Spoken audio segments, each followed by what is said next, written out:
ये नव संवत्सर की आप सबको हार्दिक शुभकामनाएं एवं चैत्र प्रतिपदा, गुड़ी पड़वा और नवरात्रि की हार्दिक शुभकामनाओं के साथ में आज बात करते हैं दो विषय पर। एक विषय रहेगा हमारा कि नव संवत्सर क्यों महत्वपूर्ण है हमारे जीवन में।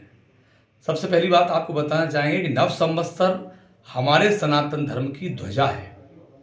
इस दिन ब्रह्मा जी ने जो है सृष्टि की रचना की और सृष्टि की रचना जब उन्होंने की तो सबसे पहले क्या बनाया उन्होंने?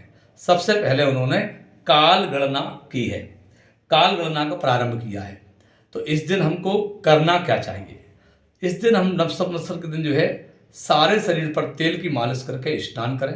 स्नान करने के बाद चूंकि ब्रह्मा जी ने सृष्टि को निर्माण किया है तो सबसे पहले जो निर्माण करता है उनको प्रणाम किया जाए कि ब्रह्मा जी आपने सृष्टि का निर्माण किया। फिर उसके बाद में और किन को प्रणाम करना है? शास्त्र में लिखा है कि मुहूर्त के लिए प्रणाम किया जाए, क्योंकि इतने अच्छे मुहूर्त में सृष्टि का निर्माण किया गया है। मुहूर्त के बाद जो है रात्रि निशा के लिए प्रणाम किया जाए, फिर दिवस के लिए प्रणाम किया जाए और दोनों पक्ष शुक्ल पक्ष और कृष्ण पक्ष 12 महीने 6 ऋतु और 28 नक्षत्र और जितने भी ग्रह हैं इनको नमस्कार किया जाए और राशियों को नमस्कार किया जाए और जो है दिक्पालों को नमस्कार किया जाए। क्यों? क्योंकि दिक्पाल हमारी सृष्टि के संचालन करता होते हैं और जितनी भी संख्या है इन सबको नमस्कार किया जाए। आदि आदि और भी बहुत सारी चीज़ें हैं जिनको हमें नमस्कार करना चाहिए, लेकिन खास यही है कि हम कम से कम समय को नमस्कार करें। क्यों?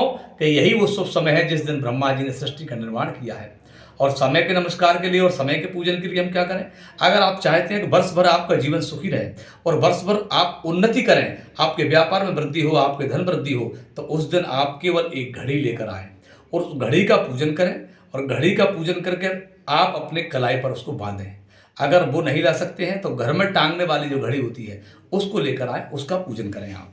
तो ये बात हुई हमारी नव संवत्सर की कि इस दिन जो है ब्रह्मा जी का विशेष रूप से पूजन करना चाहिए और इस दिन जो है ब्राह्मणों को भोजन कराना चाहिए। दूसरी बात, इस दिन बहुत सारे लोग जो है प्याऊ भी लगवाते हैं क्योंकि गर्मी का मौसम आ जाता है। तो नव संवत्सर में एक अच्छा काम करें कि हम जल का दान करें, तो ये काम आप कर सकते हैं। अब बात करते हैं चैत्र प्रतिपदा नवरात्रि के मुहूर्त को लेकर के। तो चैत्र प्रतिपदा नवरात्रि के मुहूर्त के लिए पहले विचार करते हैं कि प्रतिपदा प्रारंभ कब हो रही है और समाप्त कब हो रही है।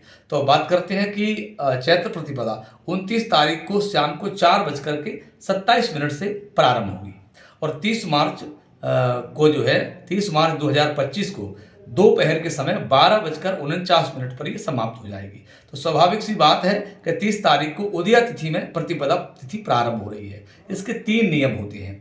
एक तो क्या नियम होता है कि एक नियम यह है कि इस प्रतिपदा में वैधृति योग को त्यागना चाहिए घट स्थापना के लिए, चित्रा नक्षत्र को त्यागना चाहिए और अमावस्या युक्त प्रतिपदा ना हो, इस काम को ध्यान रखना चाहिए। तो ये तीनों ही चीज़ें जो है यहाँ नहीं हो रही हैं, यानी अमावस्या युक्त प्रतिपदा भी नहीं है, चित्रा नक्षत्र भी नहीं है और वैधृति योग भी जो है शाम के समय आ रहा है, तो वो भी इसका कोई संबंध नहीं बनता है। तो हमें प्रतिपदा में घट स्थापना करने के लिए क्या करना पड़ेगा कि इसका सबसे पहला मुहूर्त, ध्यान रखें आप इसको नोट कर लें, सबसे पहला मुहूर्त है कि 6:15 पर मीन लग्न प्रारंभ होगी। मीन लग्न यानी चैत्र का महीना, मीन राशि में जब सूर्य होता है तो उसी राशि में सूर्योदय होता है, तो मीन लग्न प्रथम लग्न है, तो ये दुस्वभाव लग्न है। इसके बाद आएगी मेष लग्न। तो यहाँ ये दोनों लग्नों को मिलाकर के हम मानते हैं तो 6:15 से 10:22 तक पहला मुहूर्त आपका रहेगा। इसमें आप घट स्थापना करेंगे, आपके जीवन में उन्नति, लक्ष्मी की प्राप्ति होगी।